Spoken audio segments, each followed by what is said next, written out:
هم على فكرة بيسموها اضطراب ما بعد صدمة الخيانة، عشان كده بيبقى سهل إن هو يُقع في فعل الخيانة بعد كده وتتكرر، أو أنا كمان مهما هو ادّاني بابقى مش متطمن، فباروح مجهّز حد تاني يبقى يدّيني لو ده ما ادّانيش، بلان بي. أو استبني يعني بمعنى أصح.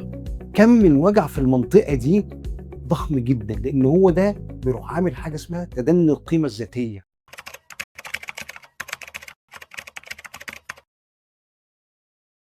مساء الفل يا دكتور أشرف، مساء الخير يا كريم، أخبار حضرتك إيه؟ الحمد لله. جاهز؟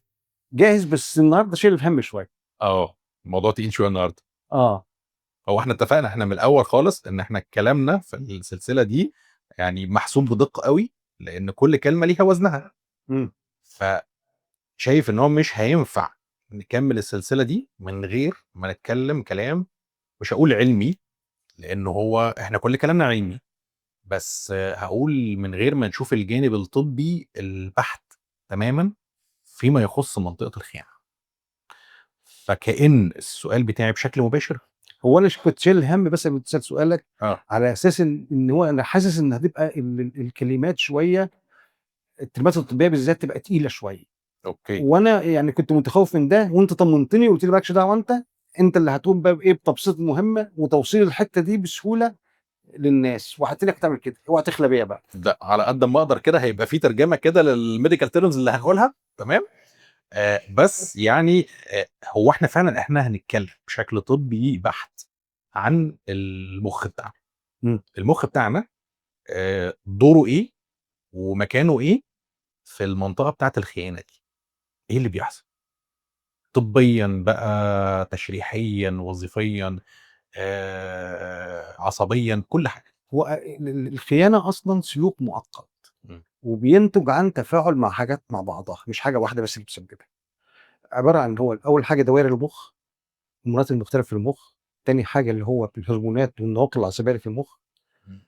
تالت حاجة اللي هي التجارب المبكرة، التجارب النفسية المبكرة، إمم. ودي بتأثّر على المشاعر والأفكار واتخاذ القرارات. اللي هي كلّها بتتخزن في المُخ أو مكانها المُخ. إمم. طبعًا، تمام؟ فأول حاجة نتكلّم عنها اللي هي الهرمونات والنواقل العصبية. إمم. أول هرمون هنتكلّم عنه، أول حاجة هنتكلّم عنها النواقل العصبية اللي هو الدوبامين.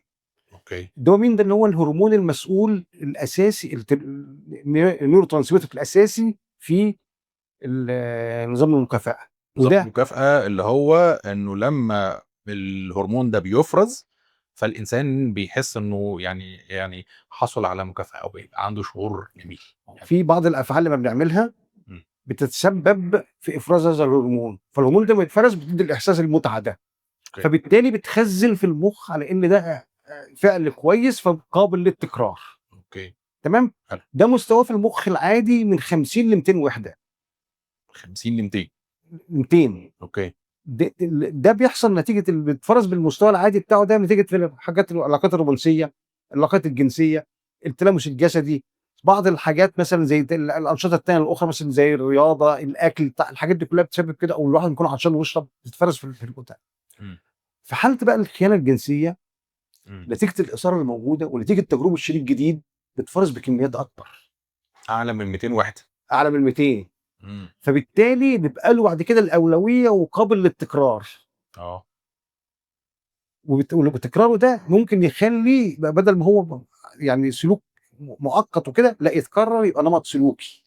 يعني كإنه يتحول لإدمان.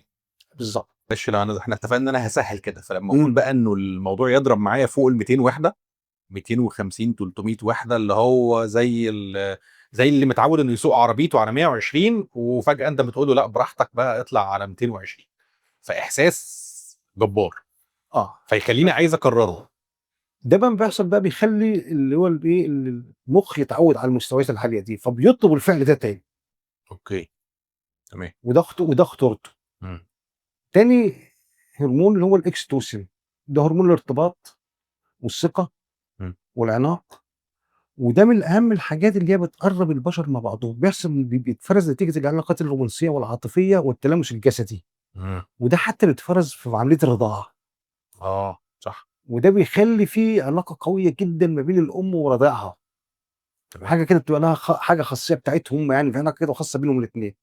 أوكي. في حالات الضيق العاطفي او الانفصال العاطفي او التوتر بتقل افرازه او بيقل افرازه، فالواحد بيبدا يدور عليه بعد كده، بيدور عليه في حته تانية او في مكان بالظبط.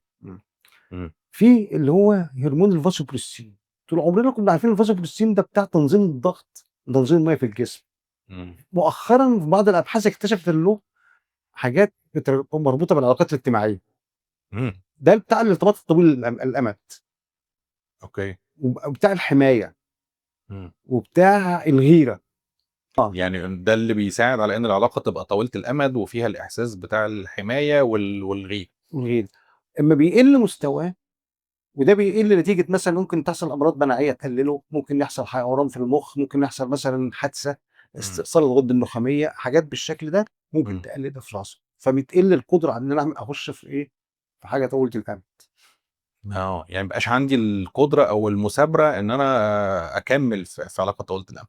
بعد كده في الكورتيزول، ده هرمون التوتر. ده بيتفرز في حالات التوتر بكميات الادرينالين، بيتفرز بكميات كبيره، وبيخلي الواحد طول الوقت ايه يعني، بيزود الرغبه او في الاثاره، ويخلي القدره على التحكم في الاندفاعيه قليله. فده برضه ممكن يؤدي لفعل الخيانه، زياده افرازه. التستوستيرون، ده هرمون الرغبه الجنسيه والقوه والسيطره. ده عاده موجود عند الرجاله والستات، بس هو عند الرجاله اكتر شويه. اوكي. اما بيزيد افرازه بيعمل حاجتين، بيزود الرغبه الجنسيه، وفي نفس الوقت بيزود اللي هو الايه الاتجاه الاندفاعي عند البني ادمين. فبيبقى هنا تمام رغبه عاليه واندفاعيه وكنترول اقل، فبيبقى سهل ان انا ارتكب فعل الخيانه من غير ما يكون يبقى حاسه ايه، حساباتي طويله المدى منها يعني. ايه اللي هيحصل بعد كده او الخسائر اللي ممكن تحصل. بعد كده في حته اللي هي بتاعت ايه دي المرونه العصبيه.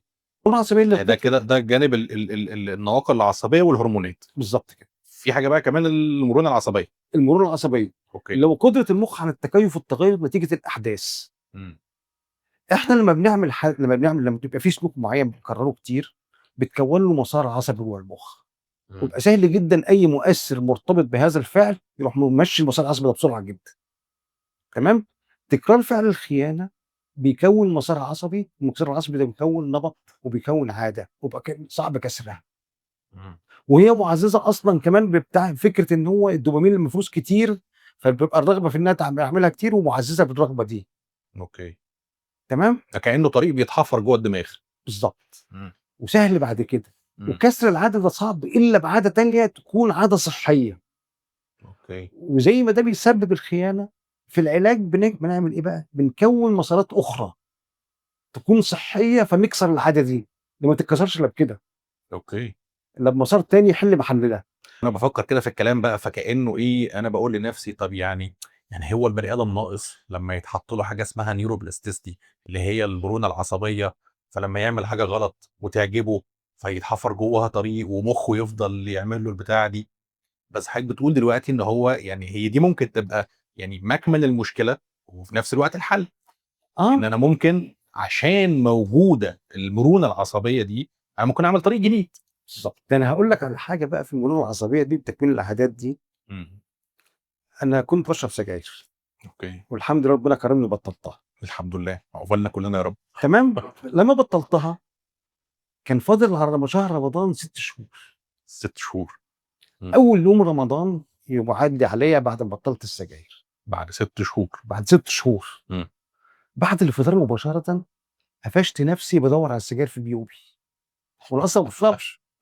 لان المؤثر بتاع ان انا متعود ان اول حاجه بعملها بعد الفطار كنت بشرب سيجاره. اوكي. فالمؤثر اتوجد، راح ماشي المسار. اوكي. فحتى بعد 6 شهور وانت مبطل، مجرد المثير بتاع انه رمضان وصيام وفطرنا والاذان اذن، ايدك راحت ناحيه المكان المعتاد. على جيوبي، بشوف في علبه السجاير في جيبي. اوكي. بعدين اكتشفت الله وانا بعمل ايه. ده فده بيوضح ان فكره اللي هو المؤثر والمسار اللي جاهز للشغل على طول، ومش من السهل انه يتمسح. لا، لازم يتحط يعني يتكسر بعاده ثانيه. اوكي. نيجي بقى اللي هو الاماكن. طب ثانيه واحده بقى، خدت بالك وبعدين ما شربتش. ما شربتش. لا. تمام. حلو. طيب رمضان اللي بعديه لا ايه؟ لا ايه؟ ولا تاني يوم، ولا تاني يوم ايه؟ ما ادورش على تاني يوم بقى خلاص. انا هقف عند الحته دي تحديدا بقى، تمام، وهشاور على حاجه يعني كانت شغلاني كده واحنا بنتكلم واحنا بنعرض الجانب الطبي البحت ده، انه طب ما حد ممكن يسمع كلامنا يقول لك يا جماعه الله، طب ما الحكايه طلعت في المخ او غصب عننا ومش بمزاجي ولازم تعذروني و بس القصه حاجه بتقولها انه في قرار واعي هنا اهو، انه على الرغم من انه المسارات العصبيه جوه دماغي خلتني تلقائيه تيجي تدور على المكان المعتاد بتاع السجاير، بس لا، في لحظه بس انا يقظه، في قرار واعي في متاخد لحظه وعي بان انه انا مش مبطل. هشرب. بالظبط، انا مبطل. وبالعكس لما حصلت وما شربتش هنا تضعف بقى. بنيت المسار الجديد. تضعف بقى، تضعف بقى. اوكي تمام. تمام. ماشي، انا اسف على المقاطعه بس يعني الحته دي بتبقى دايره في فدي دماغي. بس عشان فكره المرونه العصبيه دي موضحها للناس، فانا قصدت اقول المثال ده على اساس انها تبقى ايه، وضحت للناس شويه علشان ما يبقاش الكلام تقيل كده. ماشي. في بعد كده المناطق المختلفه في المخ بقى. اهم حاجه، اول حاجه اللي هي حته بنسميها القشره المخيه اللي هي هنا في اللي هي البري فرونتال كورتكس. احنا كده بدلنا، انا اللي قلت الميديكال تيرم وحضرتك قلته بالعربي. تمام. ده باختصار كده المدير التنفيذي للمخ. اوكي. او صاحب القياده والسيطره على كل تصرفات المخ. بينظم الافكار، بينظم التصرفات، بينظم الحسابات. اعمل ده وما اعملش ده، واعمله وعملته اعمله امتى، اعمله ازاي، ايه العواقب بتاعت ده المؤقته وايه العواقب اللي هو طويله الامد وكل حاجه. هو ده اللي بيسمح بحدوث كل حاجه من دي. اوكي. ده في حاله الخيانه للاسف بيضعف لسبب. كميه الدوبامين اللي بتتفرز اولا بتسبب ان هو بيضعف، وبتقوي المخ البدائي اللي شغال على المتعه. اوكي. واحده واحده بيفقد سيطرته على ده، وده يفقد سيطرته على ده، لحد ما التاني ده يشتغل لوحده وده ايه على جنب. زي ما بيحصل في حالات الادمان. ان هو القائد ده بيعزل. اوكي. وبقيه الناس بتتصرف بقى زي ما هي عايزه، وبقيه الاجزاء الاخرى بتتصرف زي ما هي عايزه. وبيضعف سيطرته كمان على اللي هي الذاكره الشعوريه. اوكي. وبالتالي بتخلي الواحد يبقى مشوش ومش قادر يسيطر على افعاله وتصرفاته، ودايما مندفع ناحيه الايه، اشباع الرغبات. انا بس عايز اوضح ان لحضرتك الكلام اللي بتقوله ده دي مناطق ماديه عضويه في المخ. يعني لما حضرتك بتتكلم على الذاكره الشعوريه دي ليها مكانها في المخ تشريحيا. لسه هنتكلم عليها بالظبط. القشره المخيه دي منطقه ماديه في المخ. المخ البدائي ده شيء موجود، سيستم موجود في المخ اللي هو بيتبع النظام المكافئ. فاحنا بنتكلم بشكل طبي بحت عن تشريح المخ. بعد كده في اللي هي الاميجدالا. الاميجدالا دي هو جهاز الانذار بتاع الجنبين، ده خاص بالقلق، مشاعر القلق والخوف والتوتر. اما بيحصل فعل الخيانه بتشتغل جامد، فبتفرز هرمون الكورتيزول. هرمون الكورتيزول ده بيروح على طول مسبب التوتر، وبيسبب الزياده في الرغبه في الاثاره، ويزود الرغبه في المتعه، فبيخلي الواحد اكثر اندفاعيه في التصرفات. اوكي.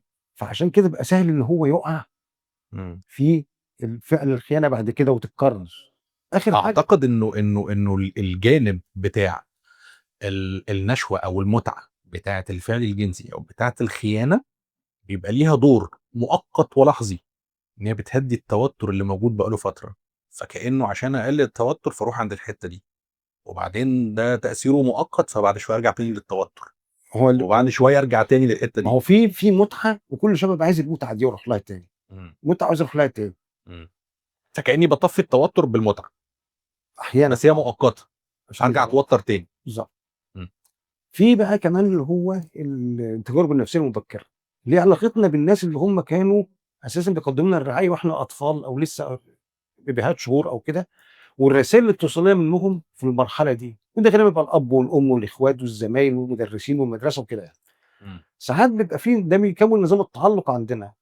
نظام التعلق عندنا فيه التعلق الصحي اللي هو الامن الهادي، ان انا شخص مطمن محبوب، وان لما هطلب الرعايه هتجيلي، وحتى لو ما طلبتهاش هتحصل. اوكي. ده اللي هو العادي الطبيعي، التعلق الامن، انه انا مطمن انه انا مقبول ومرغوب، ولو محتاج حاجه هدي. في بقى حاجه التعلقات المرضيه. التعلق اللي هو الايه، القلق، ان انا مش مطمن ان انا هتوصل لي تلبيه الرغبات دي ليه؟ والناس مش بتلبي رغباتي، فببدا الح في طلبها وابقى طول الوقت قلقان متوتر مش مطمن دايما. فلما باجي اعمل علاقه لصيقه مع شريك ما ببقاش مطمن ان هو يعمل لي كده، فهضغط عليه طول الوقت، فلما اضغط عليه ممكن يبعد يزهق مني، او انا كمان مهما هو اداني ببقى مش مطمن، فبروح مجهز حد تاني يبقى يديني لو ده ما ادانيش بلان بي او استبني يعني بمعنى اصح. عشان لو حصل ان ده سابني ومشي زي ما انا معتقد، هو مش سابني ولا حاجه، ما قاليش ما عملش حاجه يعني تشير لي ده، لكن انا اللي جوايا ده، هذا الخوف، انا اللي جوايا الخوف ده، فمهما هو حاول يطمني ما بعرفش اطمن عشان ما نظلمش التاني، اللي هو حاجه عندنا، دي المشكله عندنا مش عند التاني خالص. هوضح هنا برضو عشان انا بخاف من كل كلمه بنقولها، انه مهما حاول يطمني فانا مش هطمن الى ان افهم النمط بتاعي واعي بيه فاقدر اغيره. ده له شغل بقى، ده قصه تانية في العلاج. تمام، ده له شغل تاني بقى. لكن انا بتكلم على فكره اللي هو ده بيعمل ايه في ازاي بيوصل لمرحله الخيانه. اوكي تمام. النمط التاني اللي هو نمط تجنبي، ان انا اصلا ما بعرفش اعمل علاقه لصيقه ووثيقه مع حد، لان انا اصلا عارف ان انا مهما عملت التاني مش هيشجعني، مش هيديني حاجه، فقررت ان انا اعتمد على نفسي كل حاجه، فمن قدرتي على ان اعمل علاقه لصيقه ووثيقه مع حد ومستمره فتره طويله قليله، استغني. فدايما بلجأ للعلاقات الوقتيه اللي تشبع وقتي. اوكي. ما بعرفش اعمل ده لفتره طويله. يبقى كده احنا شفنا 3 حاجات، العوامل اللي في النهايه التفاعل ما بينهم بقى مش واحد من دول بس، يعني مش هكمل عندي تعلق قلق فبروح اخون، لا. او ما دام عندي مثلا دوبامين ذاتي فبروح اخون، لا. هو في تفاعل ما بين ال3 حاجات دول، بحيث في الاخر خالص ممكن يطلعوا لنا شخص قابل ان هو يخون. وهي دي الحته اللي هقف عندها بكل دقه زي ما قلت كده حضرتك، ان هو ممكن يعني برضو بعد كل اللي قلناه ده فده مجرد احتماليه، احنا مش بنقول انه ده لازم يحصل، لا احنا بنفسر علشان نفهم لما ده يحصل هنشتغل عليه ازاي، او ممكن نعالجه ازاي، او ممكن نتعامل معاه ازاي. انما ده مش معناه انه طالما الحاجات دي موجوده فانا لازم هبقى اقع في فعل الخيانه او اكون. هو مش اجباري. بالظبط. اصل لو هو كان اجباري يبقى هو مش مسؤول عن تصرفه. بالظبط. وده مش صح. ده مش حقيقي. وده مش حقيقه، لا. وحتى في العلاج لازم هو يبقى عارف انه مسؤول عن تصرفه ده. بالظبط. ويحمل ويتحمل تبعاته كلها. اوكي. من غير اي مواربه. فاحنا تاني احنا بنفسر عشان نقدر نغير، مش بنبرر. بالظبط.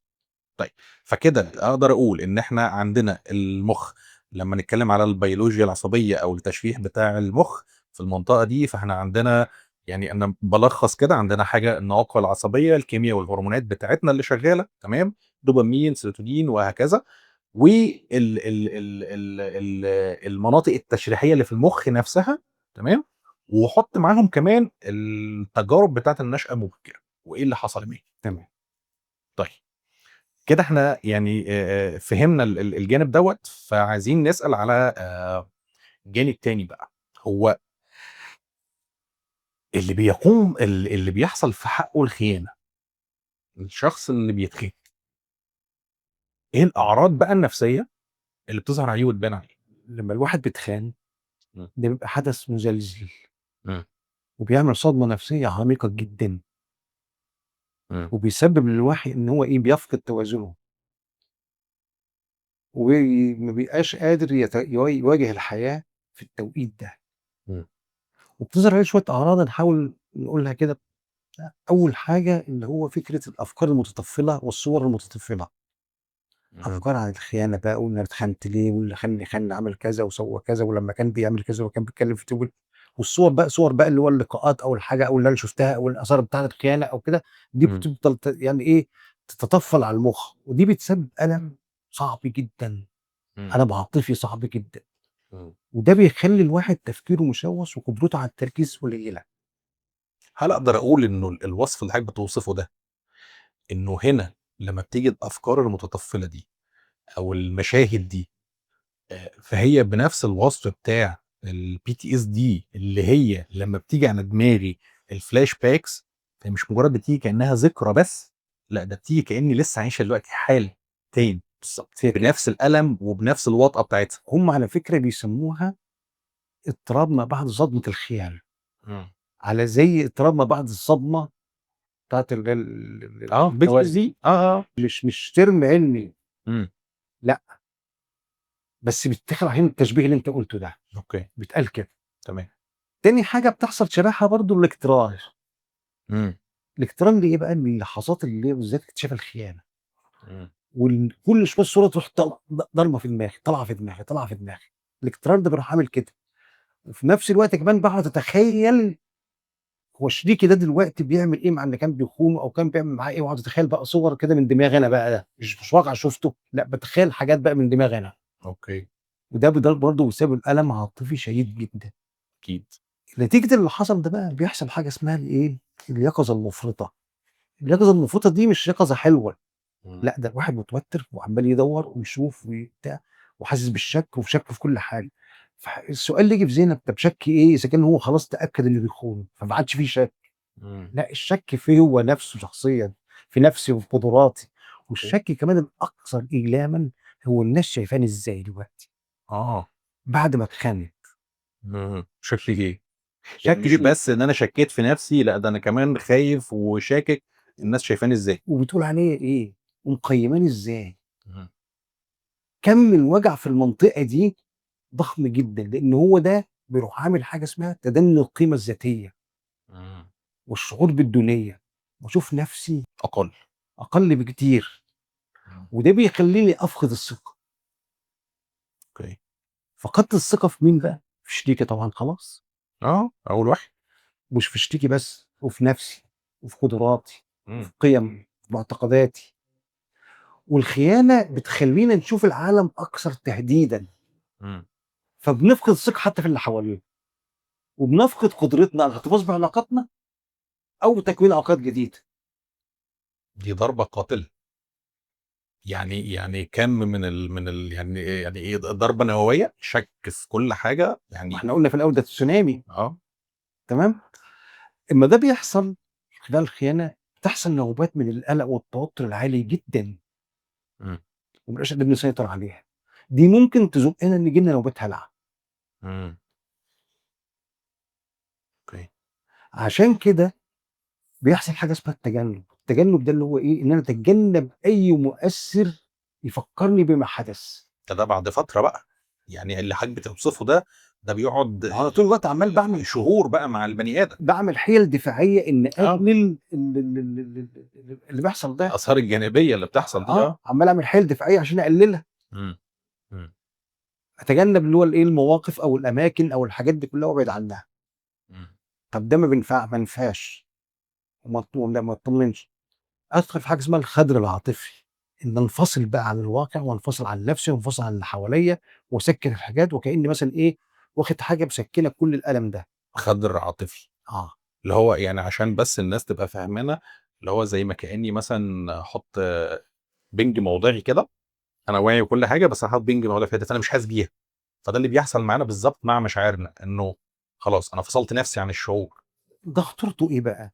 مم. انه ممكن يوصلنا لمرحله الاكتئاب، مم. اللي هو اليأس من اللي جاي كله، ان انا اهمل كل حاجه، ما مم. عدتش الشعور بالعدميه، ما عدتش قادر استمتع بحاجه، ما عادش عندي امل في حاجه اعملها تكون تحسن الموضوع، مم. فاخش في الاكتئاب. طب كل اللي احنا عمالين نقوله ده بقى في الاخر خالص يعمل ايه؟ هيروح موقع ادائنا في الحياه. عموما. اه طبعا. مم. ما هو انا كده هشتغل ازاي؟ هراعي اولادي ازاي؟ هحتفظ بعلاقاتي مع اصحابي ازاي؟ هخرج ازاي؟ ما بستمتعش، ما بعملش، مش هروح، مش هاجي، مفيش اي وسيله اجتماعيه، مفيش اي ارتباط باي حد. فشوف الحياه بقى شكلها عامل ازاي. الاداء الوظيفي والاداء الاجتماعي كله انهار. اه عشان برضو نفس الفكره بتاعت انه يعني ما انا يعني ثقتي في المنظومه الفكريه والشعوريه بتاعتي كلها اتضربت بالنار. فما كل هذا العبث بالظبط. ملهاش لازمه. ما هو ده انا بقول انا ليه بنسهب في الموضوع ده ونقول بالتفصيل قوي كده؟ عشان كل واحد بيخون وبعد يقول لك طب وفيها ايه؟ طب انا ما اعرفش كان كذا. لا، شوف انت عملت في بني ادم انت كنت يوما ما بتحبه ومطمن لك وامن، ويحس بالامان معاك، وممكن يكون كمان معتمد عليك في انك انت تجبر له عطا بالفلوس. شوف انت وصلت لحد فين. مم. فده يخليك لا تبقى انت عارف بقى، انت مش بس بتحسب انت هتتاثر ازاي، انت عملت ايه. عشان بعد كده لما نيجي في العلاج بنقول لك انت مطلوب منك كذا وكذا وكذا، تبقى عارف ان انت مسؤول. تدفع وانت ساكت. مم. لو انت بقى بقى عايز ترجع وكلام من ده وده يرجع ليك بقى، ما هتدفع في ثمن هتدفعه. مم. مم. دي معظم الاعراض اللي بتحصل بتبقى يعني واصله في حاجات عنها فوكسنج بعد كده، مم. اللي هي المشاعر السلبيه ونعملها فوكسنج عليه، والالم اللي بيحصل ده يعني ايه هنقول عليه بالتفصيل شويه، لكن ده مجملا كده دي اللي ايه الحاجات اللي هي بتبقى الاعراض اللي بتحصل دي اللي بتخيل. الكلام تقيل، فعايزين نرجع تاني نربطه كده. احنا اتكلمنا على التشريح بتاع المخ واللي بيحصل فيه كشخص ممكن انه وارد يقوم بفعل الخيانه، وبعدين نقلنا على النقطه بتاعه الاعراض اللي هتظهر على الشخص اللي تمت في حقه الخيانه. ده يخلينا نروح بقى عند سؤال تالت بقى. طب هو اللي بيتخان ده بقى هو كمان مش برضه بيبقى فيه تغييرات في المخ بتاعه؟ يعني مخه نفسه بيحصل فيه حاجات. برضه في مناطق اللي هي الدوائر المخ مم. وفي الهرمونات والنواقل العصبيه زيه زي يعني كانه ايه. ماشي، هي دي نقطه برضه يعني تخليني اتكلم واقول انه ما هو يا جماعه، ما هو ده الطبيعي بتاع المخ في اي حاجه في الدنيا، مع كل بني ادم في الدنيا، مش بس في منطقه الخيانه، سواء قمت بالخيانه او كنت ضحيه للخيانه. فاحنا بنوضح وبنشرح ايه اللي بيحصل بالظبط. فده بيحصل مع الضحيه زي ما بيحصل مع اللي قام بفعل الخيانه. نفس المناطق ونفس النواقل العصبيه وكل ده بيتكسر. فلو اتكلمنا بقى عن اللي هو هنبدا الاول بمناطق مخ تصل. اول حاجه اللي هي الاميجدالا.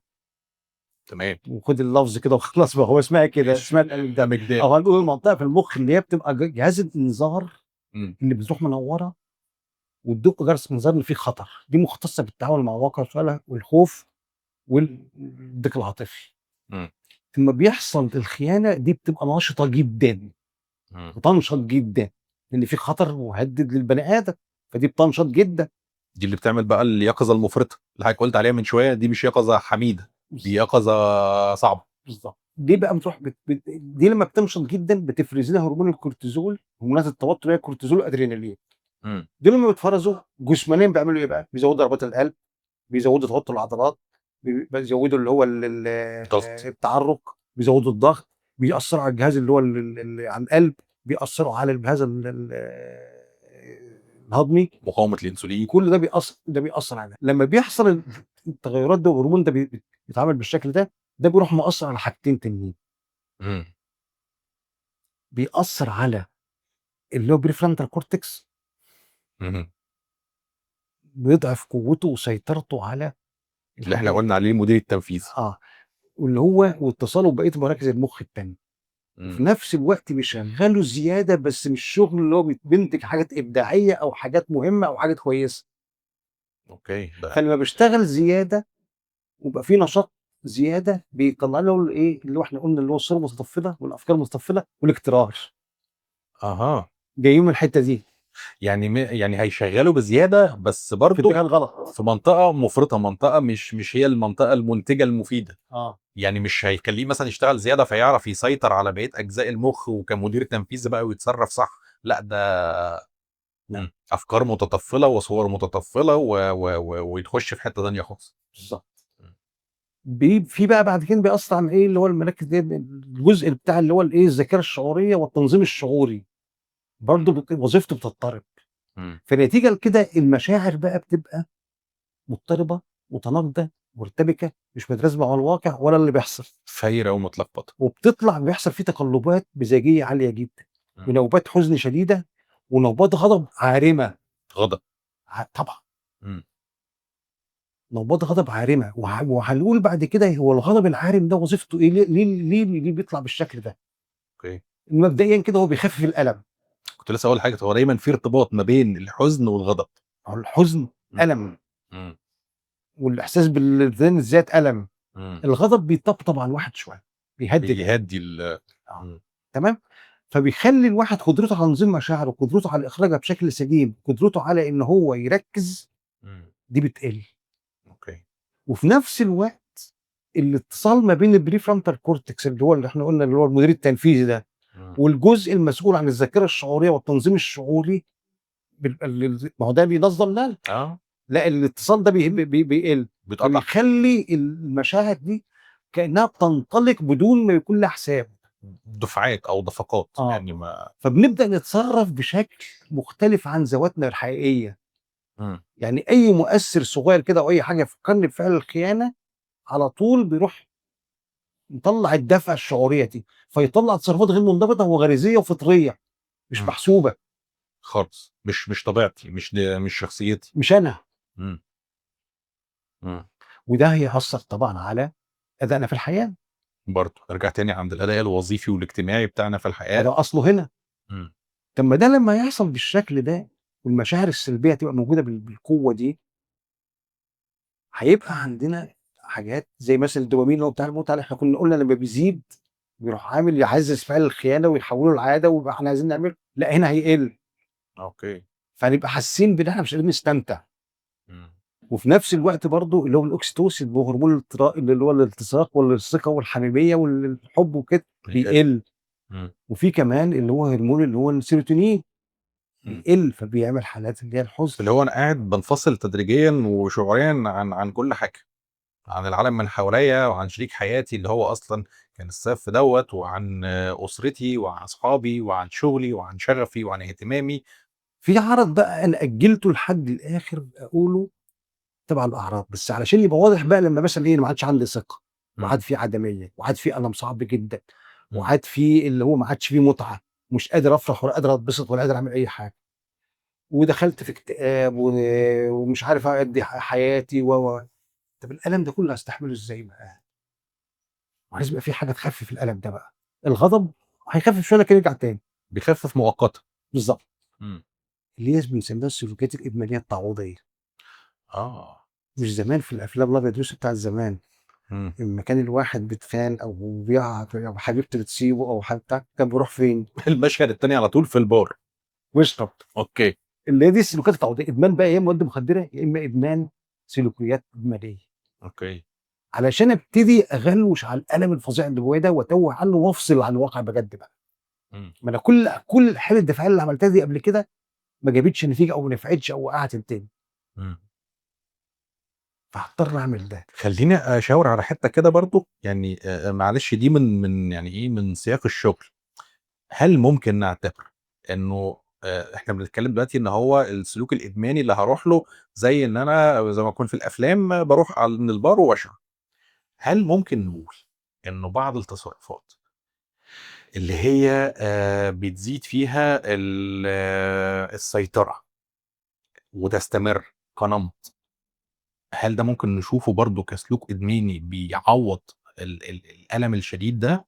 تحديدًا يعني باشوف مثلًا آثار جانبية أو مضاعفات مثلًا، إنه الست تبقى كضحية للخيانة يعني، تبقى مسيطرة جدًا في التربية، يعني قبل موقف الخيانة ما كانتش بتربي كده، كانت التربية تمام والأمور فيها نقاش وبعدين فجأة تلاقيها اتقلبت واخدة السياق بتاع اللي هو كده.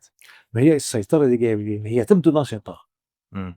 بس هي مش سيطره بالمعنى المفهوم تماما. ليه بقى؟ لان انا بعد الخيانه انا بشوف العالم اكثر تهديدا، إمم. فانا مضطر اكون اكثر قوه واكثر صرامه واكثر اندفاعيه واكثر عقاب، يعني كل حاجه تبقى عندي أكثر يقظة. علشان اسيطر على اللي بيحصل ده. إمم. أوكي. هو جاي من نتيجه ان انا مخي اصلا ما انتش شايف اللي هو الحاجه في وضعها العادي، إمم. فالحاجات بتتضخم. أنا أقصد من كلامي بس إن إحنا ناخد بالنا إنه السلوكيات التعويضية دي مش شرط تكون واضحة كده وجلية إن هي غلط، يعني واحد راح شرب في البار فخلاص معروف إن ده غلط، لكن ممكن تظهر في سلوكيات إحنا ما ناخدش بالنا إنها غلط ما هي دي ونكمل فيها.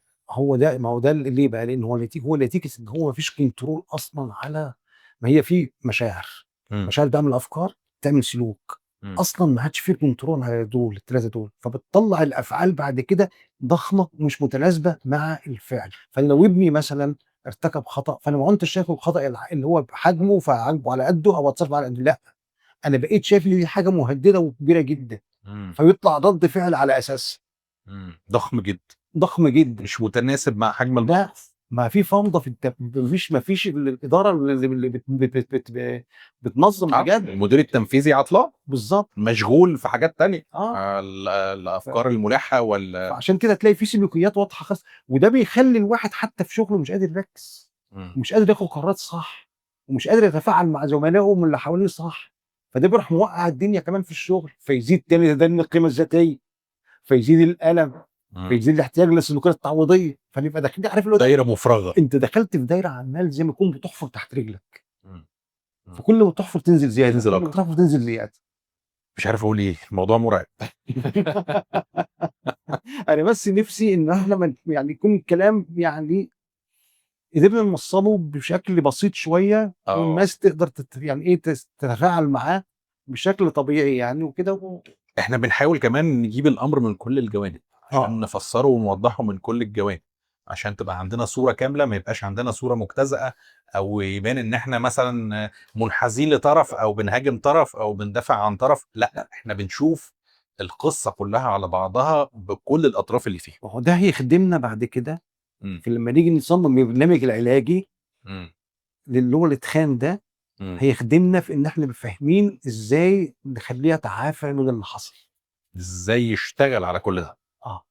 بالخلفيه دي تتقوض عندنا. انت حضرتك قلت اخر حاجه اللي هو ازاي اللي يشتغل تعافي، واحنا المفروض هنشتغل على الحته دي في الحلقه الجايه، صح؟ فانا ممكن اقفل الحلقه دي بقى ان احنا ايه المنطقه بتاعه التجهيز والتعافي الحلقه الجايه. ماشي. تجهيز ان احنا نخش في برنامج التعافي. طيب يا دكتور اشرف، احنا هناخد بقى هذا القدر اللي خدناه في الحلقه دي ونوقف هنا، علشان المنطقه بتاعه التجهيز للتعافي دي منطقه تانية لوحدها كبيره ومهمه. هحب ان هي نشتغل عليها حلقه لوحدها، ما تبقاش في نفس السياق اللي بنقوله. ان شاء الله. شكرا. عفو.